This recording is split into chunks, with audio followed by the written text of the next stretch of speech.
अस्सलाम वालेकुम, शबाना मनिया life with है। डॉक्टर जावेद अरशद हमारे साथ मौजूद हैं और हमने लास्ट टाइम मैंने बात की थी, हम किसी बीमारी पर बात नहीं कर रहे हैं, लेकिन हम डॉक्टर साहब की उन रिसर्चेस पे बात कर रहे हैं जो अब वक्त आ गया है कि ऑस्ट्रेलिया, अमेरिका और भी जहाँ जहाँ डॉक्टर साहब का रिसर्च जा रहा है, रिजल्ट जा रहे हैं, और डॉक्टर साहब जो उनको मेल्स कर रहे हैं वो लोग ऑफ़र कर रहे हैं, बड़ी बड़ी ऑफ़र कर रहे हैं, वो हम यहाँ आपको बता नहीं सकते, इसलिए कि उन्हें वो री और सर्च के फार्मूला पर बेस करते हैं। इस मीन्स कि उन्होंने अगर टेक्स्ट में कह दिया है कि इसका कोई इलाज नहीं है, लेकिन वो भी आज लगे हुए हैं और जहाँ से उन्हें कोई क्लू मिलता है, जिस मुल्क से, जिस खित्ते से, वहाँ वो अपनी ऑफ़र्स देते हैं और वो चाहते हैं, जैसे हम पहले कहते थे ना कि पाकिस्तान शायद आज बहुत ज़्यादा आगे बढ़ चुका होता। अलमिया ये है कि हमारी जो क्रीम होती है ना, जो क्रीम होती है वो दुनिया ले जाती है और वो होपलेस भी हो जाते हैं। उनमें उनका कसूर इसलिए नहीं है कि वो जो करना चाहते हैं और जिनके हाथ में वो मौके देने की जिम्मेदारी है, वो उनके रास्ते रोकते हैं लेकिन मौका नहीं देते। जी शबाना, बात ये है कि यस, ये खाली पाकिस्तान का डायलेमा नहीं है, जितने थर्ड वर्ल्ड कंट्रीज़ हैं सबका है। जो डेवलप कंट्रीज़ हैं वो ब्रेन सारा लेके चले जाते हैं, ठीक है? लेकिन मैं बड़ा ज़िद्दी आदमी हूँ। मुझे इस मुल्क ने बनाया, आपने नहीं जाना? मैंने नहीं जाना। मुझे इस वो जो दुनिया बुला रही है आपको। मुझे इस मुल्क ने बनाया है, मैं यहीं पे बैठ के काम करूँगा। आज नहीं तो कल दुनिया मेरी बात सुनेगी। लेकिन पता है हम कब सुनेंगे आपकी बात? जब आपकी ऑस्ट्रेलिया के न्यूज़पेपर में, अमेरिकन न्यूज़पेपर्स में जब आपकी न्यूज़ आएगी ना कि आपने ये काम किया है, तब हमें यह और ख्याल आएगा और हमारे मीडिया में, चैनल्स में ब्रेकिंग न्यूज़ लगेगी। ओलंपिक्स का भी हाल देख लें। देखो बात ये है, मेरे वालिद एक नॉन कमीशन ऑफिसर थे पाकिस्तान एयरफोर्स के, ठीक है? मुझे जो कुछ दिया है, मेरी मेहनत, वालिदैन की दुआएं और इस मुल्क, मेडिकल की सिंध मेडिकल कॉलेज में मुझे याद है कि हम जब गए थे तो हमारी साल की फ़ीस होती थी 247 रुपीज़। लेकिन उस वक्त वो ज़्यादा समझे जाते होंगे ना। लेकिन हमें नेशनल बैंक उस ज़माने में होता था, सेकंड टू स्टेट बैंक जो अभी भी है, ठीक है? नेशनल बैंक हमें हर साल का स्टिपेंड देता था 900 रुपीज़, ठीक है? तो वो जो फीस देते थे उससे ज़्यादा, डबल से ज़्यादा मुझे वापस भी करते थे, ठीक है? और मैंने 247 में पढ़ा था। अब आजकल तो प्राइवेट स्कूल के अंदर जो है वो 12-12 लाख साल की फ़ीस जा रही है कम से कम। वो भी एक्सीड हो गई। अब तो आगा खान तो 2 मिलियन प्लस पे जा चुका है, ठीक है? मैं 247 पे पढ़ा हूँ। मुझे जो कुछ दिया इस मुल्क ने दिया है, मैं जो कुछ भी मेरे पास आएगा मैं इस मुल्क ही को दूंगा। और इन्होंने अपनी हाउस जॉब और सर्विसेज जिना हॉस्पिटल से करी है ना, तो मतलब उसी हॉस्पिटल से जिसके बारे में कहा जाता है कि मेरी जो हाउस जॉब की पे थी पहली आखिर तक 1 साल की, वो 900 रुपीज़ थी। उसमें भी हम खुश थे। अब लाखों रुपए हैं, उसमें भी खुश है। सही। देखो बात ये है कि मैं गया मुसर्रत मिसबा के घर पे, उसके फादर का इंतकाल हो गया था। जब वापस निकला, घर बहुत बड़ा सा डिफेंस में, ख़याबान शाहीन पे, और 4 व्हीलर्स और दूसरी छोटी गाड़ियाँ 6-7 खड़ी हुई, 6-7 गई हुई।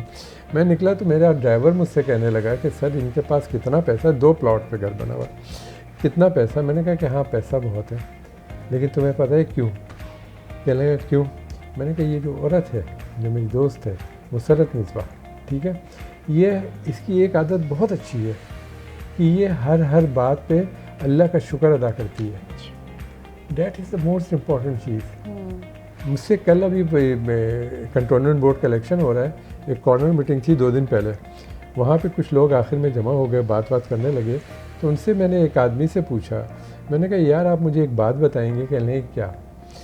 मैंने कहा ये जो सांस आपने अभी ली अंदर, आपने कभी सोचा कि ये ना ले पाते तो कहाँ होते? हाँ, दूसरी सांस तो उसके हुक्म से होती है। हाँ। तो थोड़ा सा उसके चेहरे पे वॉइस करेंगे, सर सही कह रहा है, कब्र में होते।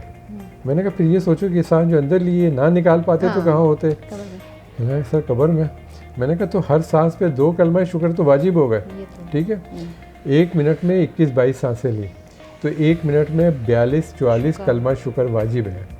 उसको 60 से मल्टीप्लाई करो, 1 घंटे का हिसाब।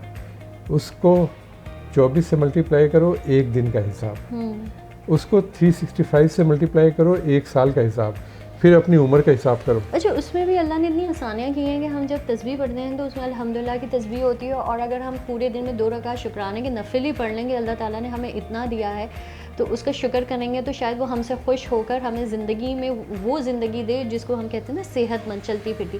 अच्छा डॉक्टर साहब, आपने अगर हमारे पिछले प्रोग्राम देखे होंगे तो डॉक्टर साहब ने इस प्रोग्राम के तवज्जुह से कुछ पेशेंट्स का जिक्र किया और एक डाउन सिंड्रोम बच्चे का जिक्र किया था। प्रॉब्लम ये था कि वो जो पूरा जो एक्सपेंस है उसकी ट्रीटमेंट पे या जो मेडिकेशंस हैं वो फैमिली अफोर्ड नहीं कर सकती थी, लेकिन फिर आपने उस प्रोग्राम में सुना भी होगा कि फिर डॉक्टर साहब ने, जिस जाहिर सी बात है जिस हॉस्पिटल में ये बैठते हैं उसकी फ़ीस तो वो उनको देनी थी, लेकिन पूरी ट्रीटमेंट जो है वो डॉक्टर साहब ने अपने ऊपर वो सारा एक्सपेंस ले लिया। लेकिन ये आखिर आपने देखा होगा इन्फ्लेशन इतनी बढ़ गई है कि जो देने वाले हाथ थे वो भी बहुत हद तक इसलिए श्रिंक हो गए हैं कि कुछ मामलात ऐसे हैं, ब्यूटी बिल्स हो गए या जो हमारे एक्सपेंस होते हैं वो ट्रिपल सरप्लस हो गए। ठीक है, अब डॉक्टर साहब का एक ख्वाब है जो मुझे हमेशा कहते हैं कि मैं इस मुल्क में एक रिसर्च सेंटर बनाना चाहता हूँ। इस प्रोग्राम की तवज्जो से, इस ईपी की तवज्जो से मैं चाहती हूँ कि वो लोग जिनको अल्लाह ताला ने बहुत दिया है और वो अल्लाह वास्ते लोगों को दे भी रहे हैं, और बड़े बड़े हॉस्पिटल्स इस वक्त प्राइवेट हॉस्पिटल चैरिटी बेस पर काम कर रहे हैं और बड़ा ज़बरदस्त काम कर रहे हैं, उसमें वाकई में वो लोगों की मतलब लोगों के चेहरों पर मुस्कुराहटें बिखेर रहे हैं और उनका जो ट्रीटमेंट कर रहे हैं बिना किसी रंगो नस्ल मज़हब के वो सबको ट्रीट कर रहे हैं।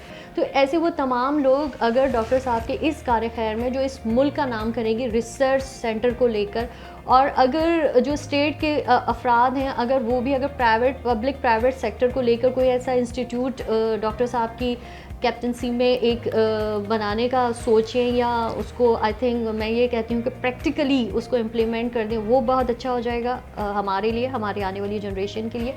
सेकंड, ये मेरी डॉक्टर साहब से रिक्वेस्ट है, आप यकीन करें, ये मेरी डॉक्टर साहब से इसलिए रिक्वेस्ट है कि बहुत सारे पेशेंट्स आ रहे होंगे, वो भी चाहते हैं कि वो भी सेहतमंद ज़िंदगी गुजारे, या उनके प्यारे जैसे डाउन सिंड्रोम बच्चे हैं, कैंसर पेशेंट्स हैं, लेकिन वो इलाज अफोर्ड नहीं कर सकते।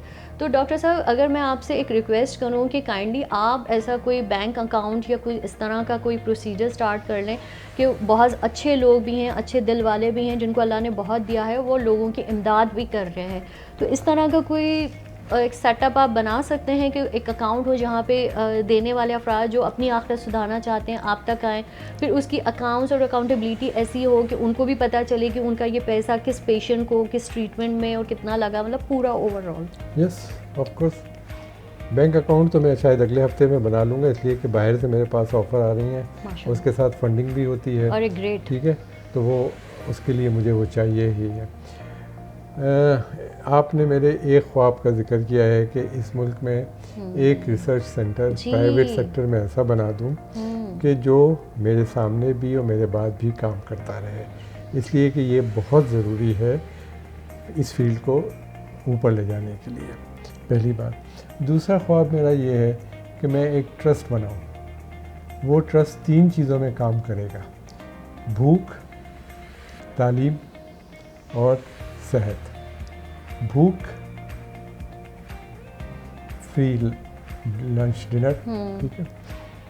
तालीम उसी जगह के ऊपर बीच के टाइम पे क्लासेस, ठीक है, वो ज़रूरी है। हाँ, और थर्ड ये फ्री एजुकेशन, ठीक है। और तीसरा एक लेबॉर्ट्री या उसकी बहुत सी शाखें जो कि ISO इंटाइटल्ड हो, अच्छा काम हो, अप टू द मार्क, और नो प्रॉफिट नो लॉस के बेस के ऊपर हो। वो टेस्ट जो कि बड़े अस्पतालों में 1000 रुपये के होते हैं, वो बहुत आराम से 150 रुपये में हो सकते हैं। बल्कि आपने कहा था वो हमारे लास्ट कितने प्रोग्राम्स में कि जो चीज़ एक्सरे से डायग्नोस हो जाती है उसके लिए ज़रूरी नहीं है कि हम CT स्कैन, MRI या उधर तक जाएं। बिल्कुल, मैंने भी आपसे डॉपलर का वो ज़ीशान पे मुझे याद आया है कि ज़ीशान ने एक दिन मेरे अस्पताल ही में बैठ के अभी 3-4 हफ्ते पहले मुझसे कहने लगा कि डॉक्टर साहब वो अस्पताल से OPD चल रही है, कहने लगा इस अस्पताल का क्या है। मैंने कहा ये बहरहाल एक फार्मास्यूटिकल कंपनी का है, कुछ उनके हिसाब किताब है, वो इंटरेस्टेड नहीं है, लेकिन बड़ा अच्छा अस्पताल है। कहने लगा डॉक्टर साहब मैं ख़रीदता हूँ, हाँ, ठीक है, आप इसको चलाइए। जितनी तेज़ी से उसने कहा था कि मैं ख़रीदता हूँ आप इसको चलाइए, उतनी तेज़ी से मैंने इनकार किया। क्यों? इतनी अच्छी ऑफर आपने वो कर दी, वो तो अच्छी उसकी सोच हाँ, थी ना। मैंने कहा कि देखो यार दिशान, बात ये है कि जितने हॉस्पिटल शहर में, मुल्क में, दुनिया में, हॉस्पिटल सिर्फ और सिर्फ रेवेन्यू जनरेट करने के लिए बनता है। ठीक है। मुझे इसमें कोई इंटरेस्ट नहीं है, ठीक है। मुझे अपने काम में इंटरेस्ट है, ठीक है। तो मैं अपने काम में कंसंट्रेट करना चाहता हूँ। हॉस्पिटल चलाना और ये करना, वो मैं रेवेन्यू जनरेट करना, ये मेरा काम नहीं है। मैंने अभी आपसे कहा कि तू शाही है बसेरा कर पहाड़ों की, नहीं तेरा नशेमंद तेरा कसरे सुल्तानी के गुंबद पर, तो शाही है बसेरा कर पहाड़ों की चट्टानों पर। लेकिन मैं आपको बता दूं कि इस वक्त जो हमारी यूथ है, जो हमारी जनरेशन है, इस वक्त जो आपके मेडिकल के हो जाए या जो स्टूडेंट्स हैं, उनमें बहुत पोटेंशियल है। और आई थिंक वो भी देखें, वो भी चाहती हैं कि सिलेबस चेंज हो, हर चीज़ का सिलेबस अपडेट होना, अप टू डेट होना चाहिए। हम आज भी शायद अगर गवर्नमेंट के इंस्टीट्यूशन से उसकी बात करते हैं, अब जैसे एक लाइन डॉक्टर साहब की बहुत एक क्लियर है कि आप सिम्टम्स को ट्रीट ना करें, सेल्स को ट्रीट करें। तो ये मेडिकल बुक्स में आपकी ये लाइन कब आने वाली है? पता नहीं, वो स्टूडेंट्स को कब पढ़ाई जाएगी और उनको? मेडिकल यूनिवर्सिटी वाले जो प्रिंसिपल साहब हैं मुझसे कह रहे थे कि सर आपको अंदाज़ा नहीं है कि आप क्या बात कर रहे हैं। अच्छा, आप इसी बात पे बोला था? कहेंगे मेडिकल तारीख, आप अपनी थ्योरी को साबित कर दीजिए, मेडिकल तारीख को आप 180 डिग्री पे पलट देंगे। तो ये चैलेंज इस प्रोग्राम के थ्रू डॉक्टर साहब के, मुझे नहीं पता मैं क्यों इतनी, मतलब मुझे खुशी हो रही है, तो मैं ये देना चाहती हूँ कि आई थिंक ये line itself is a challenge from doctor Javed Arshad कि आप सिम्टम्स को ट्रीट ना करें, सेल को, जो डैमेज सेल है उसे ट्रीट। देखिए शबाना, बात यह है कि उन्होंने मुझसे कहा था, मैंने उसी वक्त जवाब भी दे दिया कि मैं प्रूफ तो कर चुका हूँ। हाँ। हर वो मरीज़ जिसको डॉक्टर कहते हैं कि इसका कोई इलाज नहीं है, वो मेरे पास आता है, 2 हफ्ते के अंदर 180 डिग्रीज पे वो ठीक हो जाता है, नो वे से नॉर्मल ज़िंदगी के ऊपर। तो मैं अपनी थ्योरी तो प्रूफ कर चुका हूँ, मुझे खाली एक वो पेपर के ऊपर रास्ता बना के दिखाना है दुनिया को, और कुछ नहीं है। लेकिन अब मैं ये चाहती हूँ कि कहीं देर ना हो जाए।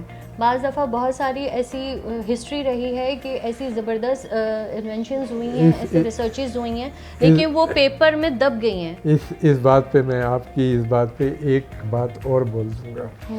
देखें शबाना, मेरा काम ये नहीं है कि मैं किसी रास्ते को जगमग कर दूँ। मेरा काम सिर्फ ये है कि जो मेरी कैपेसिटी है, ठीक है, उस कैपेसिटी में मैं छोटे छोटे चिराग जला के उस रास्ते पे रख दूँ। उस रास्ते को रोशन कर देना ऊपर वाले का काम है, ठीक है। अगर वो चाहेगा तो मेरे 5 चिरागों से भी रोशन कर देगा, और अगर नहीं चाहेगा तो मेरे 5000 चिरागों से भी अंधेरा रखेगा। और आपको लगता है कि इस प्रोग्राम के बाद जो यंग डॉक्टर्स हैं, जो यूथ है, अगर वो आपको अप्रोच करना चाहते हैं, जिनकी अपनी फील्ड भी मेडिकल रही है या उनके अंदर भी रिसर्च की, मेरा सेल नंबर भी शायद चल रहा है और मेरा ईमेल एड्रेस भी चल रहा है, ठीक है, कॉन्टेक्ट मी, आओ काम करें। मैं रिसर्च सेंटर क्यों बनाना चाहता हूँ कि जो रिसर्च करना चाहता है वो आए और काम करे, रिसर्च करे। मैं उससे एक पेनी नहीं चार्ज करूँगा, करे वो।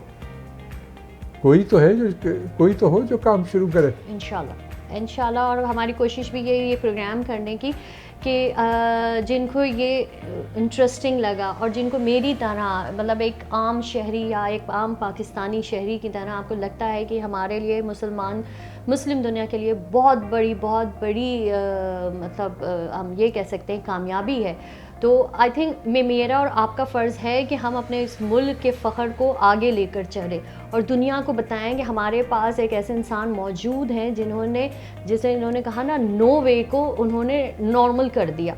तो ये मेरी और आप पर जिम्मेदारी आयद होती है कि आप इस मैसेज को कहाँ तक ले जाते हैं और इस प्रोग्राम को कहाँ तक आप शेयर करते हैं। बाकी रहा यंग डॉक्टर्स और जो हमारा यूथ है जो मेडिकल फील्ड से वाबस्ता है और उनके जहन में अपने तौर पर बहुत सारे सवालात हैं, तो डॉक्टर साहब का नंबर और इनका ईमेल फ्लैश हो रहा है। डॉक्टर साहब ने अपने दरवाजे खुले रखे हैं, जो सवाल करना चाहते हैं, अगर आप इनसे कांटेक्ट करना चाहते हैं, बात करना चाहते हैं, मीटिंग करना चाहते हैं, तो डॉक्टर साहब is always available for you. इजाज़त दीजिए, अल्लाह हाफ़िज़।